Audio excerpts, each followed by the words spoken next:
Hello and good evening and good afternoon to everybody in the United States.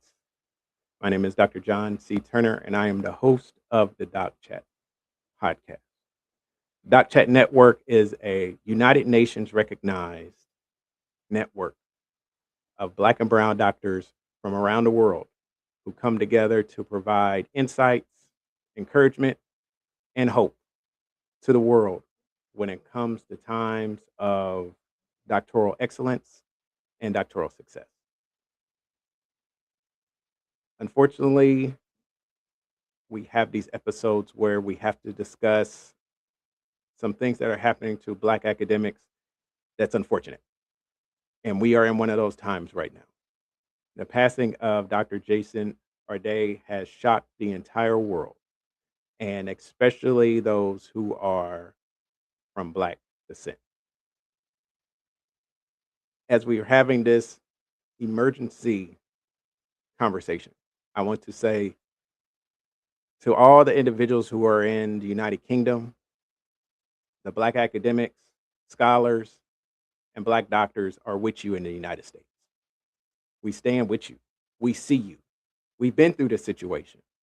We know what it is to have somebody who is highly respected pass away due to racist, due to discriminatory nature, due to situations that truly have taken them out of their vein and out of their passion of work that they do every single day. But we want to say thank you to all the people who have reached out and I've reached out to who have been in support of this time. And we're going to have a conversation with a great scholar here that we have today. And we want to say to the UK and everybody there, we see you and we love you. Today, I have a wonderful, wonderful scholar in the making. Miss Robinson is in the UK and she has come to us to speak. And we want to say thank you to her. And so you can go ahead and unmute yourself there and want to say welcome to the Doc Chat podcast. Good evening to you over in the UK. And so tell us a little bit about who you are, what doctoral program that you're in, and where you are over in the UK. Okay, hello everybody. I am Sasha. I am based in Derby in the Midlands. I am a lecturer and a PhD student. I am currently doing my PhD at Birmingham City University, and my focus is on the early years and the practitioners there, specifically the black ones. And we are focusing on their roots into the profession and how that looks at identity, belonging, and representation, and how the influences on children's culture. Yeah, we appreciate you. We appreciate the work that you do. Now, we have to be honest. I asked over 10 different people from the UK, could they come on and speak?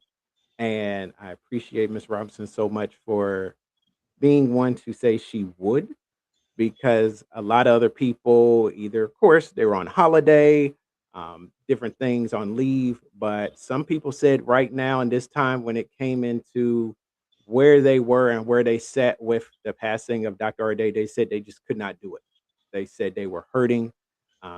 They sit in those seats every single day. And to see one of their own ended up passing from this situation, it was hurtful. And I understand, and we stand with you. We stand with you today over in the UK, and we appreciate you very much. Now, we're going to go into a little bit about the history of the great Dr. Jason Arday. And so I'm going to pull up some screens here. We're going to take a look at here. Let's see. Now, if you don't know, Dr. Arday was the youngest Black professor at Cambridge. And what made that so significant was the fact that he was nonverbal until the age of 11. And from what was said, could not read or write until the age of 18. And so to reach one of the greatest universities in the world to be a Black professor at is something that is unprecedented and something that's amazing. He was a father. He was a husband, and he truly was somebody that was land breaking for us as Black scholars. Okay, so let me make sure here. Let's stop that share. Let's bring up another one. And so, with his success came, unfortunately, a lot of different stories that led to him actually resigning and, unfortunately, taking his own life all the way from July to August. All of this happened within the first 3 or 4 weeks here. All of this in tandem, the accusations, the resigning, and then the taking his own life. But what a lot of people don't talk about and haven't been talking about are what led up to this. This just wasn't a one set or offset situation. This was an individual who truly was put under so much pressure even before the allegations, even before the resigning, that once it got to the point of he was no longer a professor at Cambridge, it was just too much for him. And that's what the family even stated, how this was just way too much for him. And it was just unfortunate because, as we're going to talk to Ms. Robinson about, a lot of these individuals looked up to him. And it's something that is very powerful and that we must make sure that we keep in mind because this is something that has hurt a lot of people from seeing this. And I'm going to post one more here. Now, this pretty much is breaking news if people don't know this. So, there was one individual who was really over a lot of the plagiarism allegations, Nathan Kaufman. And Nathan Kaufman has been suspended from his own university where he works.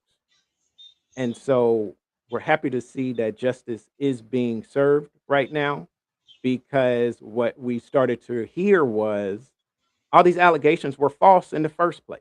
They were not even real allegations.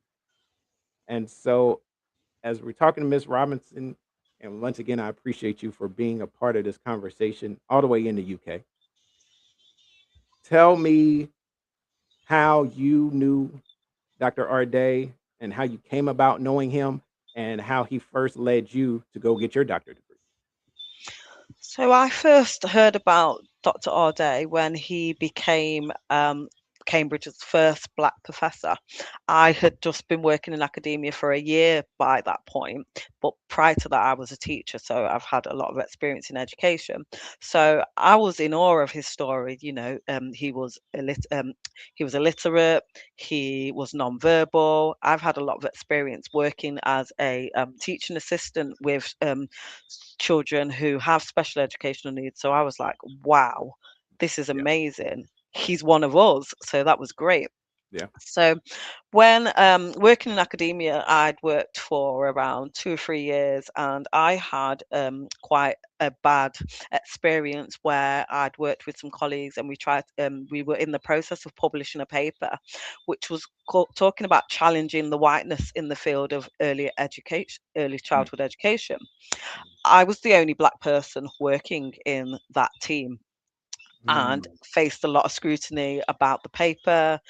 People were upset, saying it made them look racist, and they weren't actually considering this was a student-led program, and it was the students of color who suggested some of the things that the lecturers were unhappy about. So mm, that inspired me to do my doctorate, and my original focus was to be, how do we navigate the UK higher educational system as a black lecturer? But in particular, a black female lecturer, because you find in the UK some of the black male lecturers, they do get into high positions and they're not quite at the top, but they're not as low as the black women. That's real. So it then inspired me, like, well, how can what can I do? How am I going to do this? And when I started looking at different papers out there, kept coming across the same name, Jason Arday. Mm. So I started putting together my research application and found that I was quoting Jason over and over and over again, and I Yeah. was like, "This is someone that's really inspired me. He knows what I've been through. He's at the top. He knows exactly what us students of color face, us Yeah. black lecturers face." So that was my whole inspiration there. And then I applied to BCU. I specifically chose BCU because they had Black Studies there. They had the first Black professor in Black Studies there. That's Dr. Kinde Andrews. So it was like, this is where I need to study because these are going to be the people that are able to support me. So Wonderful. that's how I originally discovered and started using Jason's work. Love that. And you said you actually have met him or had met him in person. Yeah, so I started my PhD journey in February this year, and then I was notified at a conference over at Cambridge, which was specifically for black lecturers, black students, and it was all about how it's practically what my original PhD was going to be about. You know, how do we navigate and support ourselves in academia as black people? Mhm. So I went over to there. Cambridge is a long way from where I live. So, I had to navigate getting my daughter to nursery and getting over to Cambridge on time. And Yeah. it was absolutely brilliant because we had Professor Rollock over there, Nicola Rollock. If you've not heard of her, she's someone who else I also quoted a lot in my work. We had Kinde speaking, and we had Jason. So it was great to actually see him in person, ask some of the questions that, how do you survive this environment, how has it been for you? And obviously, because we were at Cambridge, there were some questions that he had to dance around because he can't he can't admit some of the That's things, right. but Yeah. you knew what he had to say, and it was like I left that conference feeling like that's amazing. I've met some people who I aspire to be. Like, I'm going to stay in academia. I'm going to get my PhD because I want to be like Jason. I want to be like Hyundai. I want to be like Nicola. Wow. And so we are here, of course, on the Doc Chat podcast. We have a wonderful, wonderful doctoral student from the UK who is here as we talk about the great late Dr. Jason Arday. And you said, of course, you met him. How was he when you met him? What was his personality like? How was he towards you, especially being a new doctoral student? I found Jason to be how I still see him now. He was just a gentle soul, like loving and caring and very supportive of us coming up into the world and how it's going to be and giving us that shape of form. So, like, to start reading all the negative press about him, it was so heartbreaking to think, like, Mm, this is not the man that I've sat in front of. This is not the man that sat and answered all these questions. This is not the man that's inspired us. This is like a false narrative of who he is. yeah, yeah, yeah. And we appreciate everybody that's tuning in. We see you tuning in there. Of course, you can comment kind of what's your thoughts, what's going on with you. We're live on LinkedIn and we're live on YouTube under Dr. John C. Turner's YouTube and LinkedIn page. And we thank you all for tuning in today. And so, as you heard about what started happening, and it happened quickly.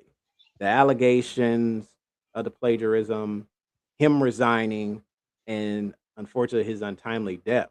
How did all of these line up for you, especially you being in the UK? What did it mean to you, especially meeting this individual? How did you feel when all of this started to come out? My first thoughts were, oh gosh, here we go. We're trying to take the black man down. That was my initial thought. Like, this is a Mm, racist campaign. He's been cleared of plagiarism from the university awarded his PhD. Cambridge are standing by him. So why are we even doing this? Was my original thoughts.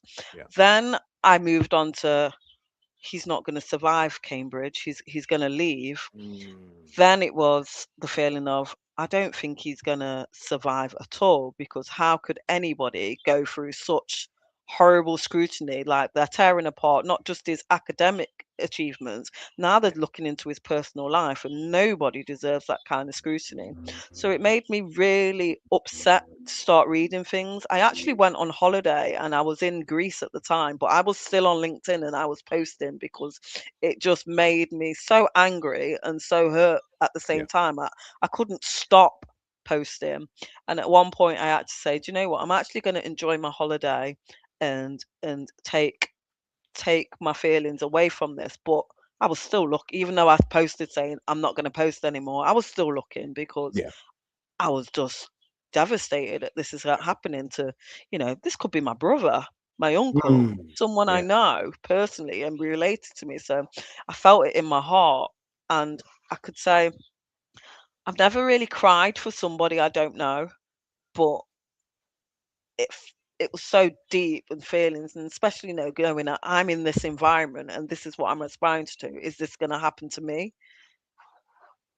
Mm. And I want to kind of bring up, like you said, you do the work, of course, with individuals who are neurodivergent, of course, individuals that are autistic. Dr. Arday was autistic. What does it mean to you, especially if you read a comment like this, um, to see an individual reach such heights in academia, even though he had what was a lot of times considered something that should keep you from being this successful? What did it mean to see an individual who was autistic thrive and strive in academia the way that Dr. Arday did?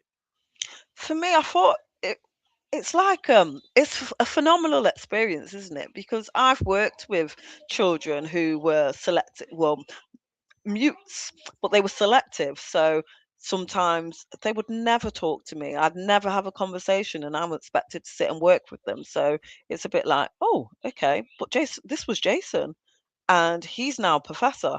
That's amazing. And then I've worked with children who are autistic, where they say, they can't read body language and they don't have a sense of humor and stuff. And I worked with a young lad who's absolutely hilarious, and he used to always throw that back, like, I'm autistic, miss, and they say we can't laugh, but I have a joke and I laugh, and I'm like, yeah, I know. So it's to see, it's like Jason crossed all those boundaries that were supposed to keep him low, and went just up there.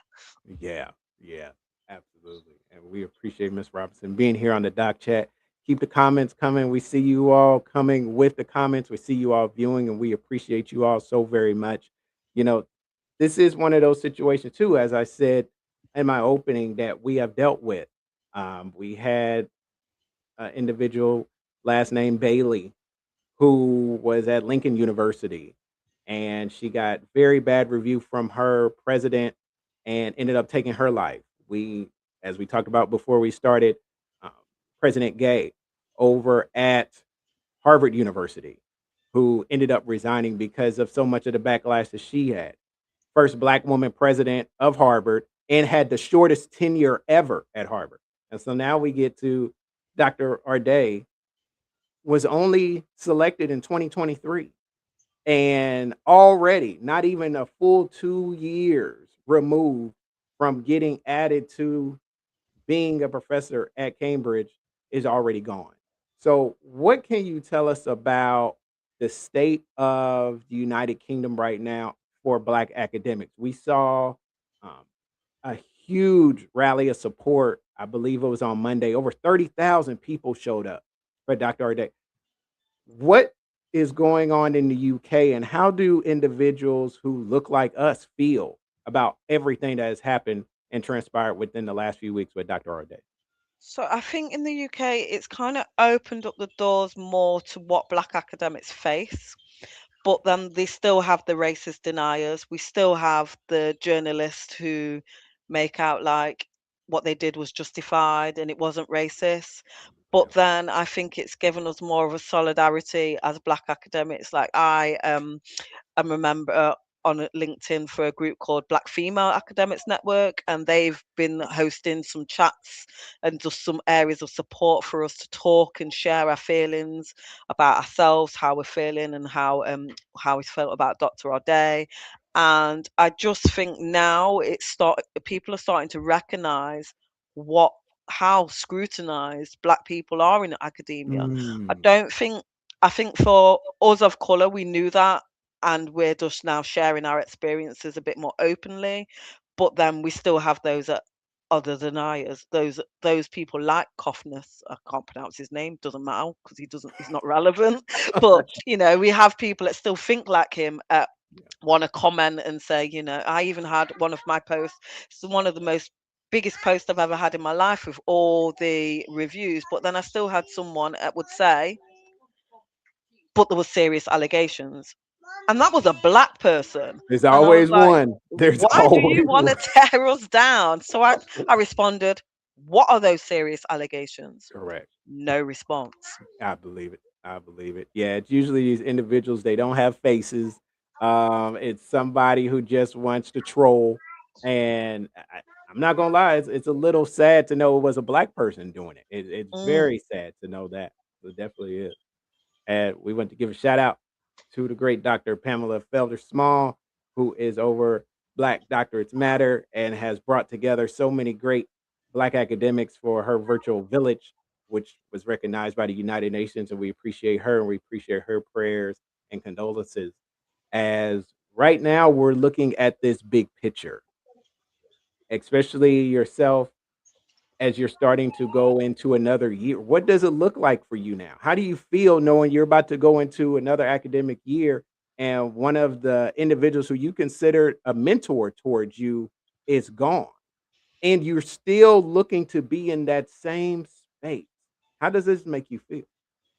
it makes me sad. It just makes me but it gives me that drive as well. It scares me, but it also gives me the drive to say, black people are more than sports and entertainment. We are intelligent. Yeah. We are great. We can be professors. Jason was the first Cambridge. I don't think any black person would want to work in Cambridge again. I wouldn't. But Wow. Yeah. that is our space. We are welcome there. But then I feel like there's an ongoing thing because the university I go to, we had a Black Studies course. Okay. It's been axed. So that takes some of the key people out of the perspective. So Dr. Kiende, who founded that, no longer in post. My Yeah. supervisor, who is part of the Black Studies course, no longer in post. So I've been left without, I've got one supervisor now, and I have literally been emailing the university. I've emailed the dean, and I said, what's going to happen now? Because I chose to go to this university for Black academics. My Mm. doctorate is on the experiences of Black individuals. Yeah.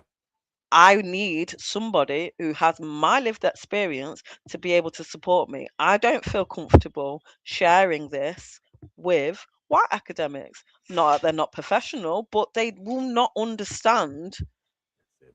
Yeah. the feelings and thoughts of the people that I'm going to study and myself. That's right. That's right. Yeah. I mean, I think it's one of those things that individuals sometimes don't know. It's such a small number of us who even want to go for a doctorate degree. And now you're putting us even more in a place where individuals don't even look like us who have them, who want to work there, but you're saying you want more of us in your program. And so, of course, here in the United States, we've dealt with a lot of what you would call diversity, equity, inclusion backlash.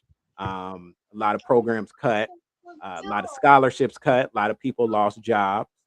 And so, how is that over in the UK? How has those things transpired within the last few years, especially after you might have heard, of course, George Floyd here in the United States, when everybody jumped on DEI, everybody was behind it.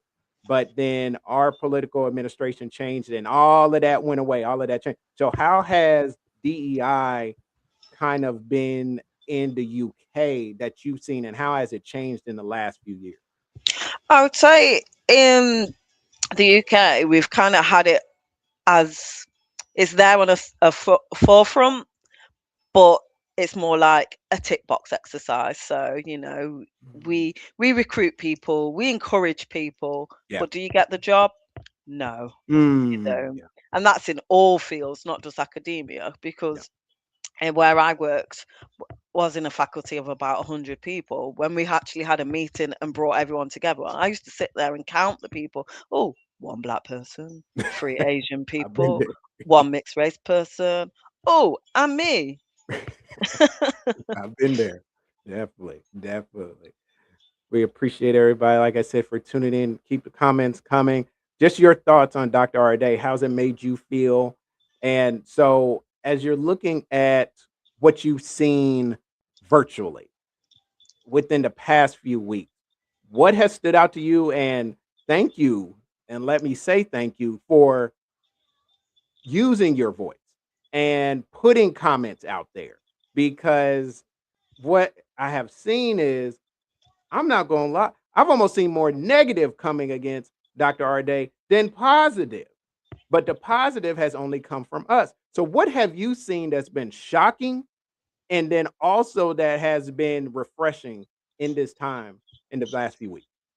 So, in terms of my own profile on LinkedIn, I have experienced a lot of positive from people of all colours, Good. lots of people in academia, which has been good, which is my highlighted, who are my allies, who could I go to for support.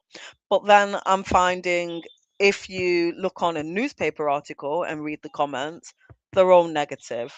I did have one person, I was actually in America, and I must have battled with him a few times, back and forth, back and forth, back and forth. And Go I'm get it. like, Yeah. your points are what you're saying. Like I always say, you're entitled to your opinion of Jason, whether you believe what is said about him in the media is true or not.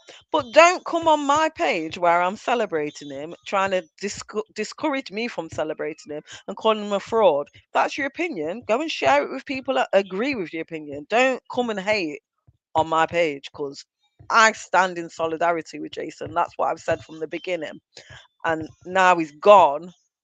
I support what he did even more. Like I can't wait to buy his autobiography when it comes out. Yes. That's first on my list to buy.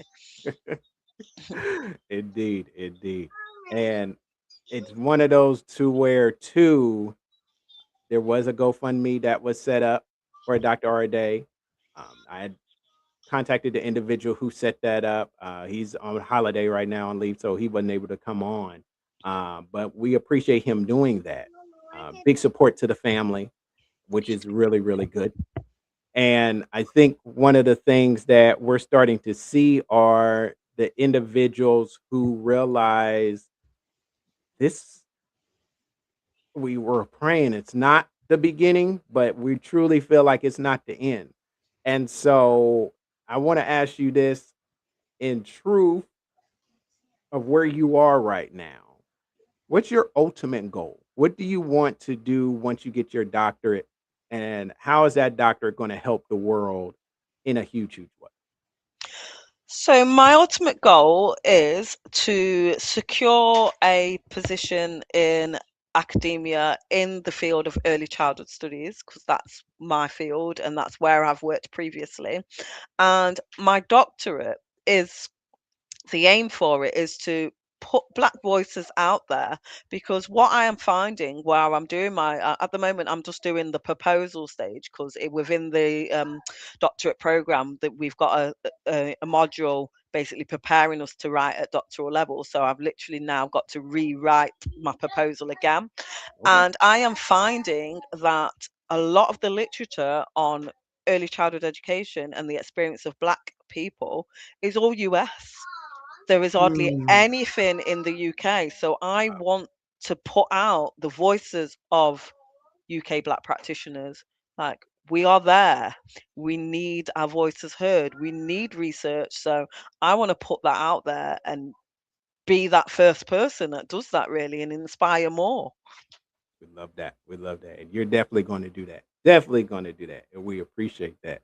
And we appreciate everybody, like I said, for tuning in here on the Doc Chat. Great comments, great people coming in.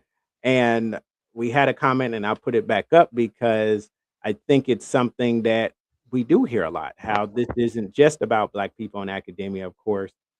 This is a black experience. And so when you see something like this and read something like this, why is this continuing to be a black experience? This is 2026. I mean, why is this continuing to be a black experience? If you saw the Olympics, or if you saw any of these big time events, like we just had the World Cup in the United States, every country had a black person on their team. Somewhere, how is a black person on China and Japan and all these different places? But there's always a black. So, Belgium and all these different places. So when you look at the full black experience, why do we keep going through this? And why do you think it's something that continues to scar us and follow us all these years? To be honest, I don't think I have an answer for that Mm, because, like you said, we are everywhere and we have been everywhere, but we are still treated unfairly. It's like slavery, although it was abolished, people still have that mindset at we're at the bottom. We can't excel, and we do, but no matter how high we get, there's always someone to remind us that, you're black. mm, You ain't ready for this, or you can't be in this space. But we can and we will, and we're always there. yeah, yeah, yeah. And we always dominate in those spaces. We're always blessed to be there. And when we're there, we knock it out the park. I mean, we do incredible, incredible work. And so, as we're kind of looking at where life is without Dr. Arday, if you could speak to the people of the UK right now, especially the Black academics, Mhm. what would you tell them? Especially you working on your doctor, especially you feeling all the feels. Like you said, hey, I shed a couple tears, and I didn't even really know him like that, but it hit me internally. What would you tell the black academics in the UK right We stand together in solidarity. We look after each other. If you need to talk, let's have an open space for us because we need each other right now. now? We're under the spotlight. Yeah, yeah, yeah. I know a lot of it is people waiting on us to see how we're going to react, and that's why I would definitely tell individuals, don't react at all. Keep telling his story. Keep it positive. Keep it something that's refreshing. Talk about the good times, because I'm not going to, what I have not seen is a lot of people talking about him as a father, talking about him, being the husband and all these different, it was so much turmoil on this is who he was and this is all the bad he did. So when you look at things like that and individuals that come at us as black people, what do you say to, let's talk about those naysayers. Let's talk about the people that come against us. What would you tell them today when it comes to what they've said to Dr. Arday and what they continue to say about us as black academics? Um, I think in terms of Dr. Arday, I think people need to realize, and what I said on one of my posts, he's a human being.